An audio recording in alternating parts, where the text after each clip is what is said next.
Bismillahirrahmanirrahim. Alhamdulillahirabbil alamin wal 'aqibatu lil muttaqin wala 'udwana illa 'alal zalimin wala haula wala quwwata illa billah al 'aliyyil 'azim. Rabbana atina fid dunya hasanah wa fil akhirati hasanah wa qina 'adzabannar. Ikhwan yang dimuliakan sekalian, kita akan memasuki pembicaraan kita mengenai dengan syarat kejayaan dalam nasihat. Syarat kejayaan dalam nasihat ni adalah benda penting benar, dan satu benda yang sangat susah untuk kita dapati. Syarat-syarat seperti ni sebenarnya sangat susah benar-benar. Supaya dengan itu kita pakat perhatilah. Lepas tu kita pakat usaha awak. Walau setakat mana susah pun kita nak usaha awak. Di sini saya bagi sebanyak 5 syarat. Di antara syarat-syarat kejayaan dalam nasihat ada 5 syarat. Bila boleh syarat belum tentu lagi masyrut tu akan terlaksana, tapi boleh sebab dia punya. Bila 5 ni jalan boleh sebab. Yang pertamanya ialah niat yang ikhlas dan bersih. Muka 25 tu dah. Syarat pertama muka 25 tu niat yang ikhlas dan bersih. Kita nak nasihat gapa-gapa ni duduk di niat kita. Kalau niat kita ikhlas dan bersih, insya-Allah dapat syarat mula-mula. Rukun asasi bagi nasihat ialah ikhlas dan bersih hati. Itu adalah rukun asasi. Kerana nasihat itu sendiri makna bersih dah. Nasihat bahasa Arab makna dia bersih. Usaha nasihat adalah berterahkan hati yang bersih, ikhlas kepada Allah, dan hati yang bersih untuk berbuat baik kepada hamba Allah yang dinasihati. Bersih 2 kali. Bersih dengan Tuhan, bersih dengan hamba hak kita nak nasihat pada dia. Tak ada berasa nak dia tu jadi rusak kah, ada berasa cemburu, cendeki, ataupun nak marah ke dia. Bersih dengan dia, nak baiki dia, bersih dengan Tuhan, nak dapat pahala pada Allah. Itu nasihat, rukun nasihat mula-mula. Amuh payahnya nasihat, payah betul ni, nak kelipah ni tak payah. Kena ning benar-benar, ning hati mencari 2 ni bila ada nak nasihat pada orang. Kalau tidak, maka usaha itu bukan usaha nasihat, dan bukan pula usaha agama dalam rangka ad-dinun nasihat yang membawa maslahat pada dirinya dan umat manusia semua sekali. Bukan. Walau peja celak pun tak boleh kalau hati cemar. Hati cemar dengan Tuhan, hati cemar dengan orang kita nak nasihat. Tak boleh. Tak cukup syarat dulu, tak jaya nasihat tu. Tak mungkin jaya, mustahil jaya. Masalah yang awak ni dia sedap, dia perakas ada tu. Bahkan usaha-usaha itu boleh dinamakan penipuan kadang-kadang. Lawan pada nasihat ni al-ghish. Kita ngaji dah mula-mula. Lawan pada nasihat ni ialah tipu, penipuan, nipu, kecek. Tapi hati tak ada benar supaya kecek. Itu yang panggil penipuan. Tegur sombong. Boleh panggil juga lah tu. Caci peduk peracan orang, peracan orang, caci bukan nasihat. Umpatan, ngupak, itu ngupak. Repetan, mengepek, bukan nasihat. Mengepek bukan nasihat. Pengkhianatan, lebih kuat mula tu ya. Tuduhan atau sebagainya, yang kesemuanya adalah maksiat yang merusakkan perpaduan umat Allah. Semua tu maksiat belaka. Ngepek maksiat, upatan maksiat, cacian maksiat, tegar sombong. Tegar bahasa takabur, nipu, khianat, tuduh orang, berakhir tuduh orang, bagi qazah orang. Kata orang ni buat gini, orang ni gini. Semua tu bukan nasihat. Itu amal maksiat yang berlawan dengan nasihat. Semua tu rusak di hati tak bersih. Hati tak bersih susah. A'udzubillah min dzalik. Allahumma tahhir qulubana minan nifaq wasyirk. Ya Allah, bersihkan hati kami daripada nifak dan syirik. La ilaha illallah. Sabda Rasulullah sallallahu alaihi wasallam, innamal a'malu binniyat wa innamal likulli imri'in ma nawa. Hadis sahih Bukhari dan Muslim. Maksudnya sesungguhnya amalan itu adalah dengan niat. Dan sesungguhnya hasil, yakni kejayaan dan pahala bagi seorang itu adalah diberi oleh Allah menurut apa yang ia niat dari satu perbuatannya, bukan menurut zahir perbuatan. Allah Ta'ala bijak sungguh. Ya ada Allah sedap ya tu. Ya alimun bizatis sudur. Dia tahu bagaimana niat manusia. Kita ni tak, kita tengok zahir, zahir malawi. Zahir tak ada tahu. Tuhan tak ada tengok zahir. Mu nak zahir lah mana ngaku lagi mu. Dengan makhluk mu boleh, dengan makhluk aku. Ngaku tak boleh, aku kira tengok aku sudah hati mu. Mu nak sembahyang rajin sana hati mu riak misal tak pakai bayar. Begitulah. Innamal a'mal binniyat. Jadinya kerja dengan niat, tubik hasilnya kerja itu sikit banyak berdasar dari niat molek dah udah.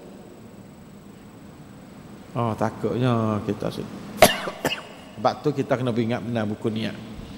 Dia besar, ya kerongsang niat. Kerongsang hak mula-mula sekali. Dalam arti kata niat yang baik mendatangkan hasil yang baik. Manakala niat sebaliknya, niat yang jahat mendatangkan hasil yang jahat. Walaupun zahir perbuatannya adalah baik. Apalagi kalau perbuatannya juga tidak baik. Tu kan teruk lagi. Niat tak boleh dah, perbuatan pun tak boleh. Ceng kat orang misal. Tak boleh perkara. Pergi duduk lebang kedai kopi. Tak boleh perkara. Niat tak boleh. Wiktikan pun tak boleh. Tu kotor lagi. Kalau wiktikan boleh pun niat tak boleh. Tuhan tak beri kejayaan kepada nasihat tu.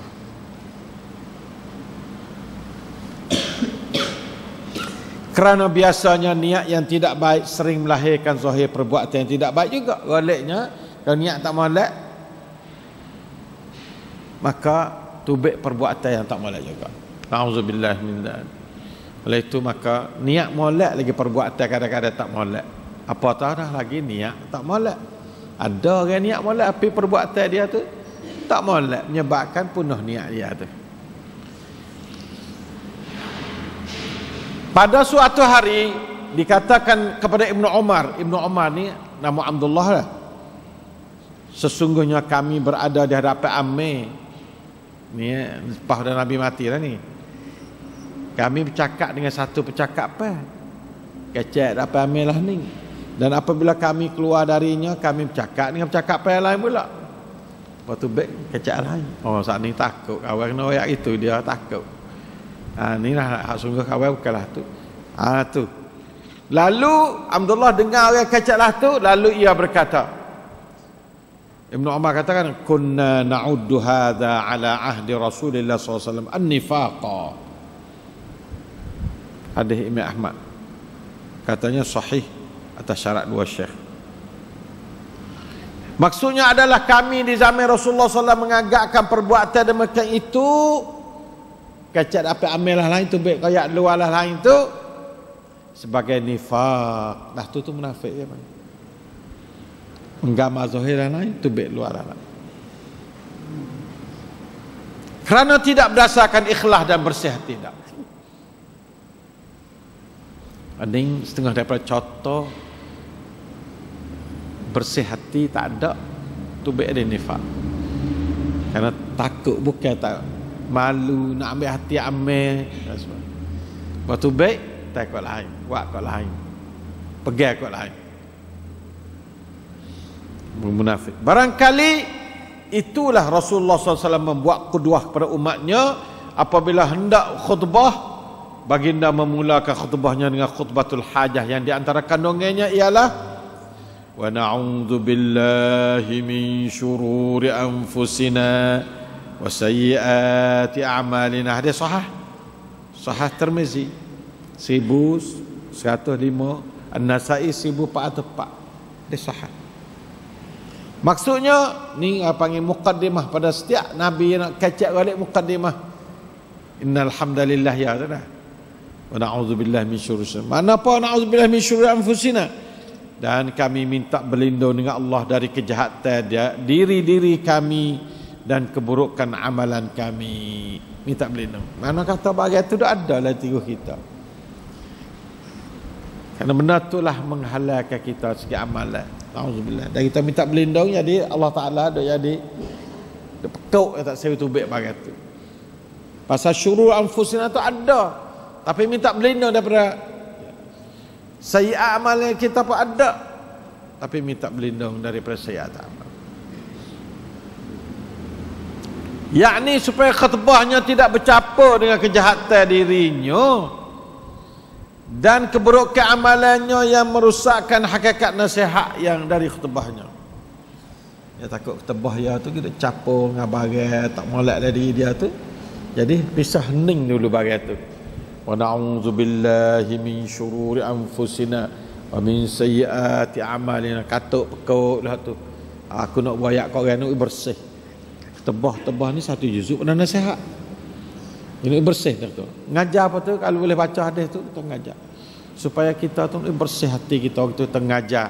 Nak oyak kau orang sungguh. Niat kata nak oyak kau orang selamat daripada api neraka. Tu kita. Selain itu baginda menyuruh Abu Bakar As-Siddiq radhiyallahu anhu berdoa pada tiap-tiap pagi tiap-tiap petang ni dalam azkar nabawiyah kita ada dah. Buka azkar nabawiyah temu Allahumma fatiras samawati wal ard alimul ghaibi wasyahadah la ilaha illa anta rabb kulli syai'in wa malika a'udzu bika min syarri nafsi wa min syarri syaitani wa syirki wa an aqtarifa ala nafsi su'an aw ajurahu ila muslim.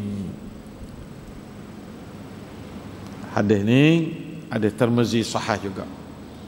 Maksudnya ya Allah, ni baca doa pagi-pagi dah, pagi-pagi dah tetap. Nabi itu ajar Abu Bakar baca. Abu Bakar membaca pagi-pagi akan doa ni. Pas saya ambil buhlah azkar nabawiyah dah tu. Dia mau baca azkar nabawiyah temu ni. Nah. Tuhan kami, ya Allah, Fatiras samawati wal ard yang menciptakan langit-langit dan bumi. Alimul ghaib wasyahadah yang mengetahui akan gaib dan yang nyata. La ilaha illa anta tiada Tuhan melainkan engkau. Rabb kulli syai' Tuhan dan raja pada semua perkara. A'udzu bika min syarri nafsi, aku minta berlindung denganmu daripada kejahatan diriku. Wa min syarri syaitani wa syirki, dan dari kejahatan syaitan dan penyekutunya. Kakak ni duk jadi gapu kerja kita tak jangok. Syarri nafsi, syarri syaitan wa syirki. Kejahatan diri aku, kejahatan syaitan tu capur pula situ. Kejahatan diri kita apa habis dah. Kejahatan syaitan pula capur situ. Minta berlindung daripada kejahatan diri kita, kejahatan syaitan. Nah, syirik syaitan. Syaitan ada syirik dia pula, konsekuensi dia. Dan wa an aqtarifa ala nafsi, dan dari bahawa aku melakukan sesuatu kejahatan ke atas diriku, au ajurrahu ila muslim, dan atau bahawa aku menarikkannya kepada mana-mana orang Islam. Aku ni wui pada orang Islam, tarik amalan hak jahat ni wui ke orang Islam, wang pan ke orang Islam. Gapa-gapa jadi benda-benda suk tu wui ke orang Islam, kata huduh dia ke gapa ke, auzubillah min dzalik. Ambil doa ni baca pagi dah. Kalau tak ada baca azkar nabawiyah lagi, nah ambil ni pakar pagi-pagi. Tak saya baca kali azkar nabawiyah tak apa, pakar baca suku tak apa. Supaya apa? Semua ni dok nak bersih hati, supaya setiap nasihat kita tu jadi berenah. Tidak itu nasihat dok gapu. Maka tak ada keberkatan orang, tak ada wasana ammah kita mengajar. Kalau kita mengajar dengan hati yang tak cuci. Nak cuci kena tak ni? Wa na'udzubillahi min syururi. Ni waktu nak mengajar.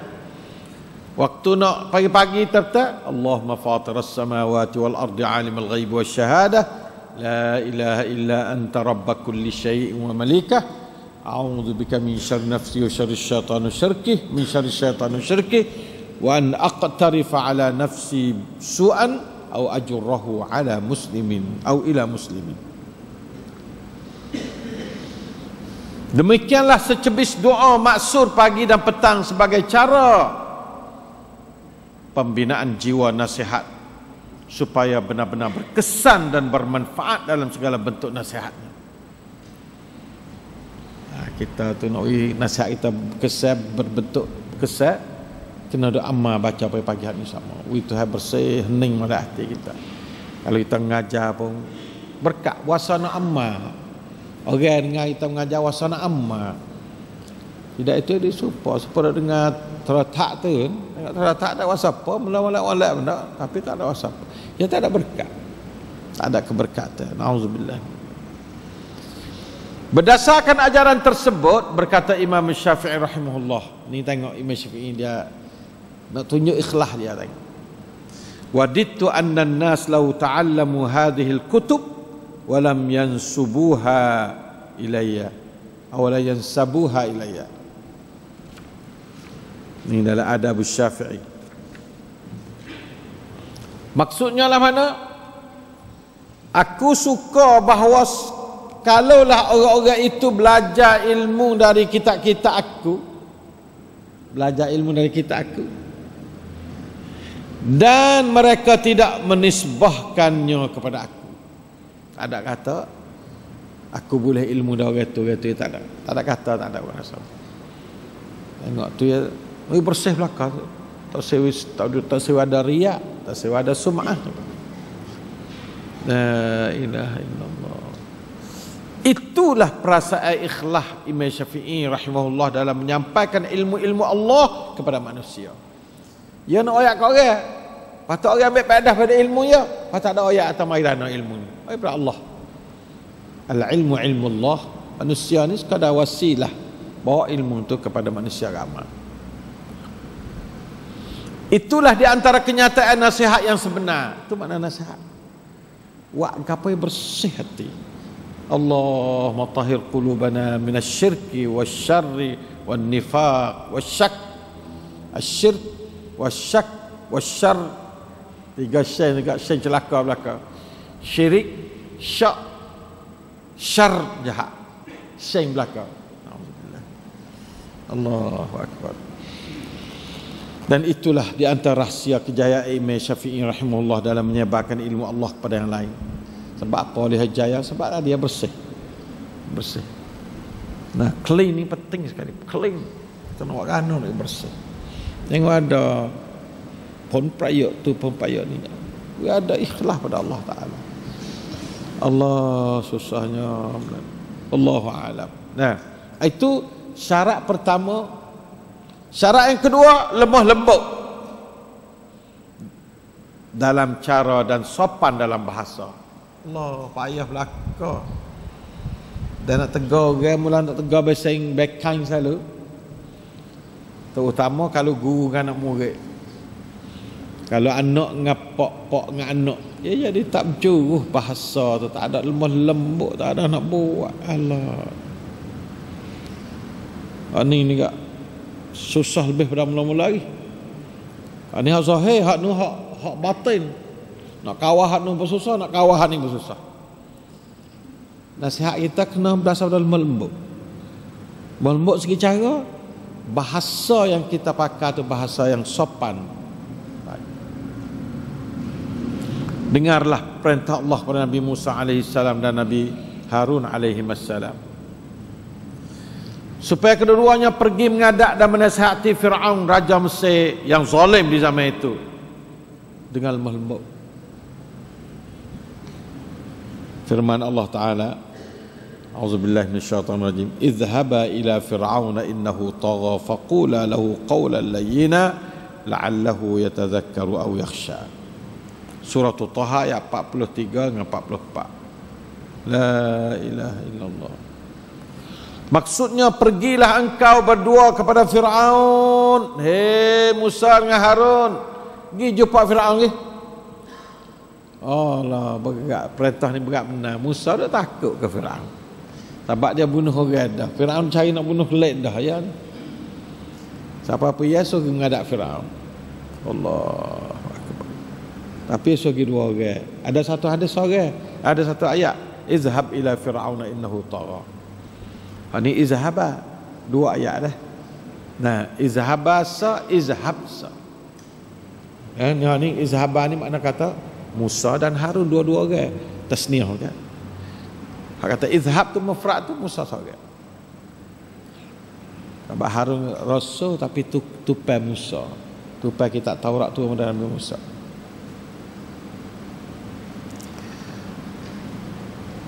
Kerana sungguhnya ia adalah melampaui, dia tu orang melampaui, orang zalim. Faqula lahu qawlan layyina la'allahu yatadhakkaru aw yakhsha. Maka nasihatlah kepadanya dengan melalui perkataan lah, dengan perkataan lembut. Mudah-mudahan dapat mengesani jiwanya, membawa ia sedar diri dan takut ke Allah Ta'ala. Allah Ta'ala royak ke Nabi Musa, sedangkan dia tahu kata Fir'aun tak berimeh. Sinilah kita kena ambil satu botrian segi bab dakwah. Jangan kita kata royaknya anda tak berimeh ni. Jangan, pergi royak dulu. Royak sekali dah tak apa lah. Nah, kalau boleh royak kedua molek. Tapi jangan siapa tak usah royak dulu, duk berasa kata tak berimeh tu. Ni ayat ni tak tahu. Ayat ni Allah Ta'ala sangat tahu dah akan katanya Fir'aun tak akan berimeh. Dia tahu, Tuhan ni tahu, ambil dia mula hidup sampai mati Tuhan tahu. Jadi gana-gana. Tapi Tuhan suruh Musa pergi juga. Sebagai tanda kata kewajipan dakwah ni, orang tak betul kita dakwah betul. Dia nak percaya, saya percaya kerja dia. Kerja kita royak dia tahu. Royak tinggal lah nak ngelmah-lemah. Bukan duk pergi ku Fir'aun. Ku Fir'aun hanya kita tadi ya ada lah. Kan kacak lembut. Ngau orang zalim nak kacak lembut. Jangan duk ku. Bawa tak mana ku dah dia.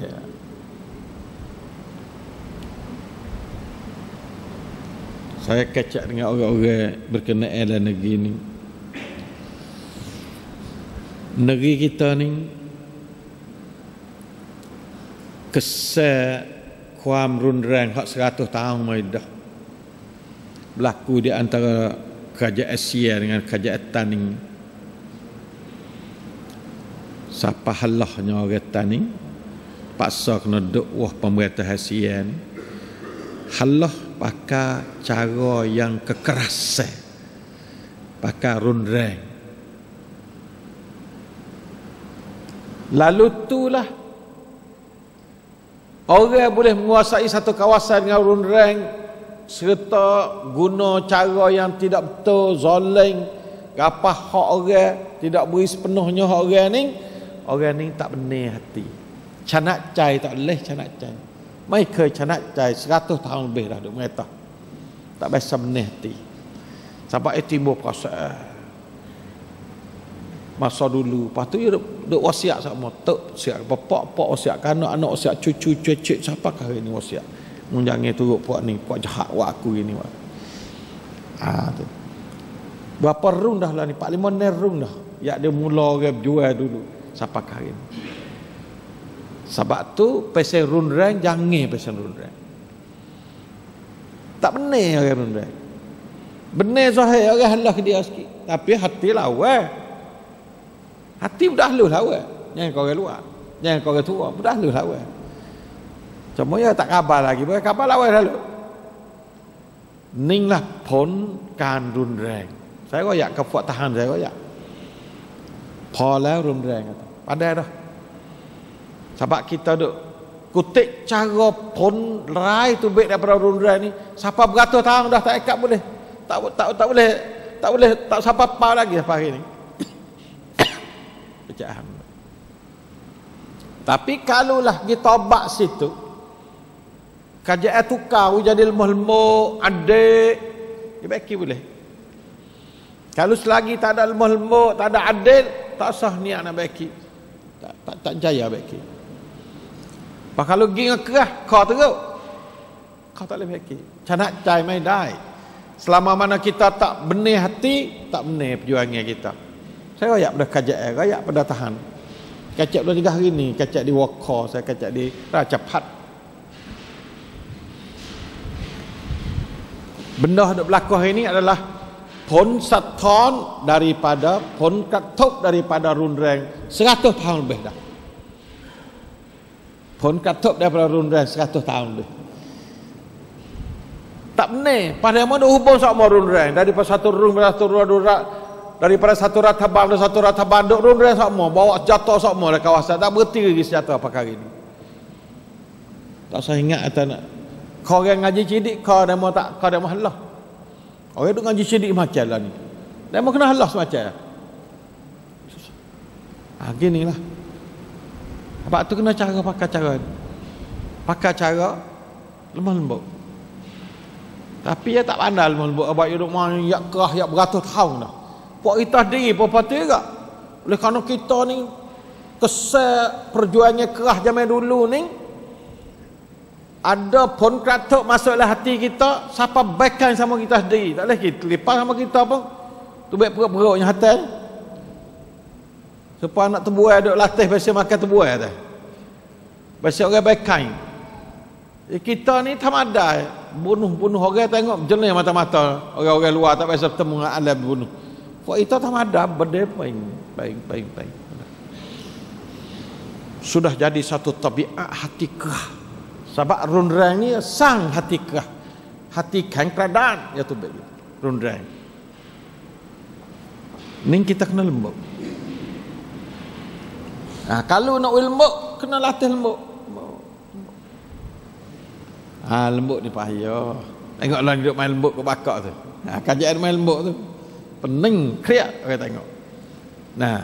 Nak main santiwiti sakit kepala. Kalau fakta awak lah tu acur bakar dah tu. Kalau ada sutek duduk di fakta seorang apa tu acur dah lah. Fakta itu bakar lama. Tapi kamu tak apa hidup berlaku kat tengah tu. Pala demo tu. Ya sama-sama ada orang pandai. Kita ni tak ada pandai. Orang igak pergi salud dah. Mai riak mai gapo tak tanya dah. Mai panggil aku ni ada mai riak tak erti nonda. So gigi dah. Jadi mangsa dah mau jadi kambing dia mau sama. Nauzubillah min dzalik. Pak kita tak erti cara berjual. Dia mau tengok sama erti cara berjual. Payah kira sikit. Pak wah haci tak ada nak kena tibuk mana. Helik pala kau ni. Pak dia. 3 bulan dah pakat ngelik kau ni. Jadi jera sekedua tak apa. Tapi pala-pala tu tubik undang-undang lah, tak ada makna undang-undang negeri Syed. Sebab tu kata benda ni faktanya kesal pada pon katup dari segi runreng hak 100 tahun. Lepas tu duk runreng sokmo. Ning lah duk jadi wong con ubat ni jadi musim. Selagi kita tak boleh tu guna kata dalam bentuk gapa dia santiwiti tak jaya. Lek kapan kita tak jaya kali tarunnya tak jaya juga. Kita boleh ambil nyata dia tak banyak hari hatta kapal supaya Suria bercing kita. Tak boleh gira kita. Tak boleh. Baik tu kena malih. Abang tu Nabi, sejarah Nabi. Yang pergi menguasai Madinah, tak ada runreng. Boleh jadi pemimpin dia di Madinah. Mana perang tak perang sekabut.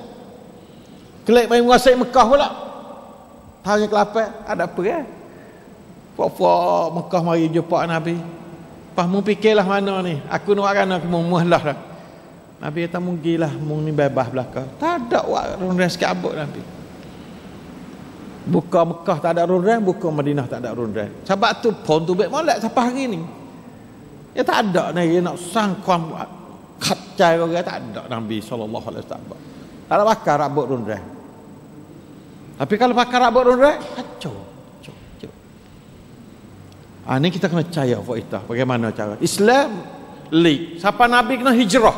Leadความรุนแรง. Hijrah tu. Padahal hijrah nampak sepengah lari. Tapi sebenarnya leadความรุนแรง. Naik duk legusuk lau gua sampai 3-4 malam. Leadความรุนแรง. Tanya kata Tuhan nak tolong Nabi untuk benar pada puak Quraisy 3-4-5 pala boleh tak? Oh boleh, 100 kali boleh. Mustahil Tuhan tak boleh nak tolong Nabi. Nampak tak? Sifat mustahil Allah Ta'ala lah tu nak tolong Nabi tak boleh. Tapi buat apa Nabi kena duk sapa duk oleh gua 3 malam? Ni run rang. Islam lah. Pergi Mekah, pergi Madinah. Dakwah orang pakat tak jadi ketua. Dibeki for Aus dengan Khazraj. Kan Nabi tak pergi, duk perang lagi Aus dengan Khazraj, tak ada boleh basal lagi dua ni. Asal dua beradik yang depan dia Yahudi, perang makan tanah tadi Yahudi habis dah. Tanah dekat Madinah. Pas jual, pas keping tadi Yahudi. Yahudi pan juga. Auqadu narar lil harbi juga. Tu. Nabi beki boleh basah, boleh baik, boleh peluk muka, boleh cukul kat. Tu Islam. Islam tak ada lagi orang nak orang, tak ada Islam nak, tak ada Islam, tak ada jarah perawat Islam nak. Mereka kafir. Sebab tu kita nak minta tahu sungguh kita. Pasal kita minta kajian sungguh. Tapi kita tengok dua ayat dah dia, insya-Allah taala jangan rundang. Patut setengah dah alat senjata tu kena merundrang alat senjata. Kalau boleh tak ada alat senjata. Tahan duk tak apa, jangan ada alat senjata. Tengok nak jadi kana. Nah, tahan duk. Jangan ada alat senjata. Alat senjata tu ekalat sanyalak kepada rundrang, bukan sanyalak kepada santiwiti. Kita tak ada nak boleh tahan, duk takut ke senjata dia. Kalau sama seorang boleh bergamuh, tak masalah apa. Tu dapat tak? Jadi senjata dia yang kita takut. Jangan ada senjata. Kata kebal waktu baik, lepas tu kebal waktu baik, gapo beda-beda waktu baik. Ada untuk tempat dia, untuk lekang dia, tak ada masalah bila duduk situ. Masuk ke kampung yang duk merah, kita sebab tu. Bahaya atas santiwiti, tak kena. Tak kena santiwiti lah tu. Saya ayat dia mari. Santiwiti yang saya kacak di Waka. Santiwiti dia berlawan dengan awud, jangan pakai awud. Nah, tu nak masuk tu ada masuk lagi. So wak santiwiti wak kegiatan ni wak kegiatan berdecokai sini. Oh bukan ya santiwiti lah tu. Bukan santiwiti. Tolong ayat belaka dah pok-pok kampung kita kecak ngawi kena cara. Nah, kecak kena cara. Nanya jadi jera sama kampung nauzubillah min dzalik. Itu maka dan insyaallah taala kita supaya kita santiwiti sungguh. Jangan ada alat gapa. Tengok ya pakai santiwiti. Pok dah duduk wak alat gitu. Tak ada jatah. Dibakar bagainya nak ken penti santiwiti tu wak nanti kata awak tak kata masuk kampung jangan masuk jatah ning cokai lepas tu santiwiti ada tak gerak bukan santiwiti lah tu. Nah anak minta wifo itu pakai sedar kata jadi nampak short clock dengan nak yobai dengan kuam pencing dalam sangkung insyaallah taala kita kakawak wifo itu sedar. Nah so itu sedar insyaallah lepas tu pok tahan puak gapo dia nak santiwiti belaka dah ini. Camanya dia cai yang ไม่ถึง ระดับ santiwiti hak pa pencing lagi tak apa lagi. Nak tinggal senjata tak apa.